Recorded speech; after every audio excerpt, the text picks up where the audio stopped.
Good morning, students. I am a social teacher. The last class we discussed a lesson from economics.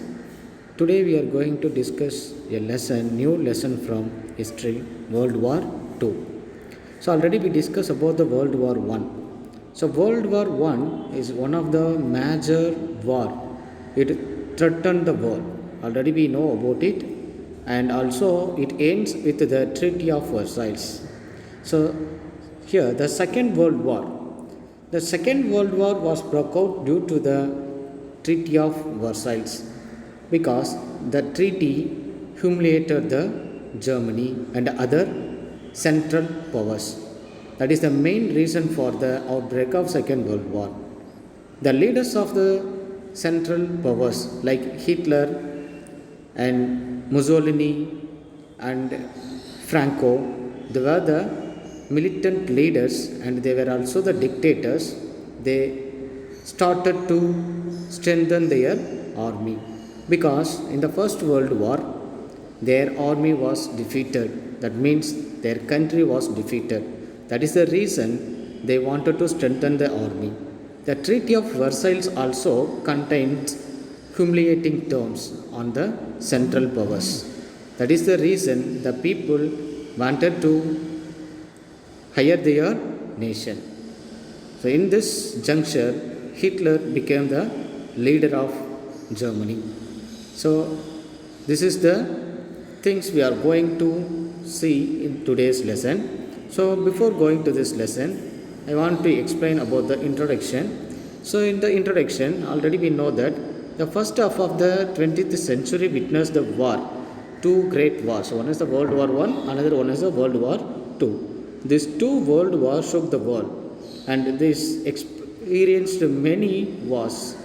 The world experienced many wars, but these two world wars only spoken by all the section of the people because the loss of these two wars was heavy. Here, the both wars were fought on several fronts across Europe, Asia and Africa. So already we hear that the world experienced many wars, but in this two war, not only in the one particular continent, that means in the Europe, Asia and Africa, the three continents means the major powers all over the countries of the world fought for the war. The both wars, two combined forces of Great Britain, France, Russia and the United States fought against a war alliance led by Germany. Germany's allies were Italy and Japan in World War II. In the First World War, we studied about the Central Powers and Allies power, but here also the two groups and the two blocks of the world. So here first one is that Great Britain, France, Russia and United States of America. They were the one side. So another side, Germany and Germany's allies were Japan and Italy. This group are another one side. These two groups, that means the two blocks fought each other for the territories. First, we are going to discuss about the causes of the war. First cause, the devastation caused by World War I was such magnitude and that was referred to as the Great War on the War to end all wars. The belligerent nations, especially the Allies, had no desire for second prolonged conflict, and this was the main driving force behind their war action after the end of World War I. The immediate and primary cause of World War II was the aggressive militant offensive undertaken by the resurgent Germany and the fast developing Japan. The First World War, these two countries were suppressed. That means Italy and Germany were suppressed. The Japan is the growing nation. It is the newly emerged nation, industrially emerged, industrially developed and industrially wealthy nation. And that is the reason it showed their strength and it wanted to prove their strength to the world. That is the reason it following the the aggressive policies. Here, the immediate and the First World War ending with the Treaty of Versailles. The Second World War broke out. It is not a sudden occurrence. This World War II began due to the two countries, the two major growing powers. One is Germany, another one is Japan. Germany in the Europe, Japan in the Asia. These two growing powerful countries, economically developed countries, wanted to show their strength. And another one is Germany and the Treaty of Versailles in 1919. The Treaty of Versailles was signed at 1919 at the end of the World War. End of the World War I. The First World War came to an end with the Treaty of Versailles.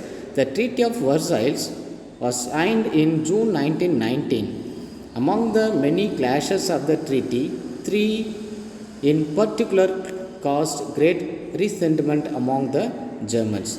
So, what is the main motive of the Treaty of Versailles means the Allies powers, that means the victorious nations, wanted to suppress the German activities, German power. That is the first one. Germany was forced to give up the territories to the west, north, and east of German border. The east Germany's borders, east, west, and northern borders were occupied by the Allies. And also it was forced to give up their territories to the Allies. Germany had to disarm and was allowed to retain only a very restricted armed forces. That's another. Second one is Germany was forced to disarm its military. It means its forces. Only the restricted military or forces were allowed to Germany. And third one, as reparation for the war. The reparation for the war was very heavy.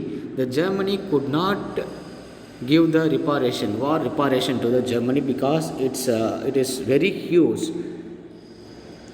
Germany was expected to pay for military and civilian cost of the war to the Allied nations. Germany had to pay the war compensation to the Allied nations for their cost of civilian and military loss. And another one, that the failure of League of Nations. The treaty also set up the League of Nations. The treaty, which treaty? The Treaty of Versailles paved the way for the setup of League of Nations on the initiative of President Woodrow Wilson. So Woodrow Wilson was the president of USA. The US President Woodrow Wilson, he initiated the League of Nations. The League was expected to mediate between the countries and take action against the countries which indulged in military action. So this League of Nations wanted to sustain the war in the future. That means it acted as a mediator between the countries and countries of one side. That means the countries, and take action against the countries. So the popular mode favored the traditional isolation approach, and therefore the United States did not become the member of League of Nations. The Woodrow Wilson was the president of America. He wanted to form the League of Nations, but United Nations, it's not a member in the League of Nations. It's one of the major problem.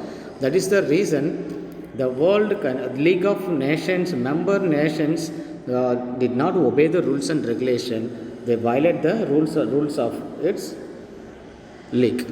The league remained an ineffectual international body. Already we know it. The post-war crisis in Germany. After the war, the Germany faced many crises. As mentioned above, the three main clashes of the Treaty of Versailles, we know about it. Especially the imposition of penal reparation caused great discontent in Germany. So already we studied it. The Germany had to pay war reparation to the Allied. It's very huge. This made the discontent in German people.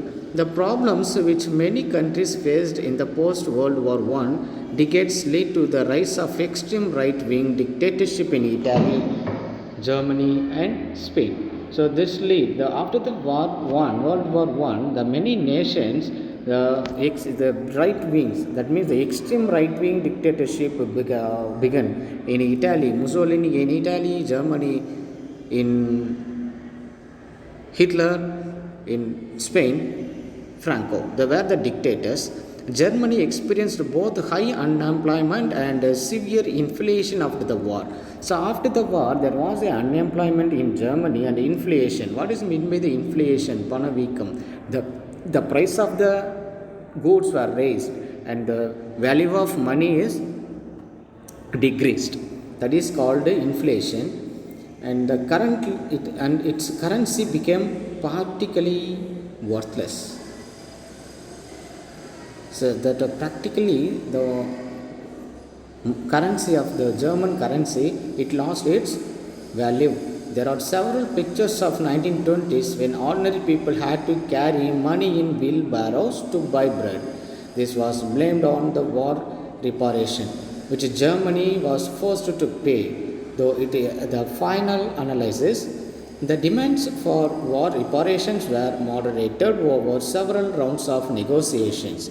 So here that the several negotiations that it was spoken by the leaders, world leaders, the demand for war reparation were moderated. In many negotiations, the German wanted to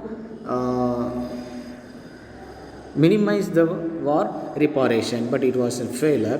The rise of Hitler. So in this juncture, the German people wanted to a new leader, expecting the new leader to save this agony. In this juncture, Adolf Hitler came into Germany. They came into Germany means he started the National Party. He started a National Socialist Party. That party became the Nazist Party. So Adolf Hitler was able to exploit the general discontent among the Germans. There was a general discontent. The German government failed to fulfill the needs of the people. That is the reason the German people had discontent on this their own government. So this made the German people to choose the another ruler. He was able to sway the people promising the glorious military past of Germany. So he founded the National Socialist Party. It became the Nazis. The fundamental platform on which Hitler built in support the notion of the racial superiority of the Germans, pure Aryan race, and the deep-seated hatred of Jews. Hitler came to power in 1933 and ruled Germany till 1945. So here Hitler followed one principle. His principle was that the racial superiority. That means he declared in Germany the German race only a civilized. That means the pure Aryan race. The German race only a superior race. That means the Aryan race. He wanted to Germany become German race. That means Aryan race. He deeply hated of the Jews. Hitler came to power in 1933 and ruled till 1945. In direct contravention of the clauses of the Treaty of Versailles, Hitler began to reform Germany. So in this First World War, the Treaty of Versailles, the Germany was restricted to have a limited, that means that limited army. But here the Hitler, the ruler, dictator of Germany, he wanted to strengthen their army. That is reason he rearmed the Germany. The recruitment for the armed forces and the manufacture of armaments and machineries of the army, navy and air force with a large amount of government spending resulted in economic revival and solved the problem of unemployment in Germany. So after that, he became the dictator of Germany. Hitler, he became the dictator of Germany, and during this time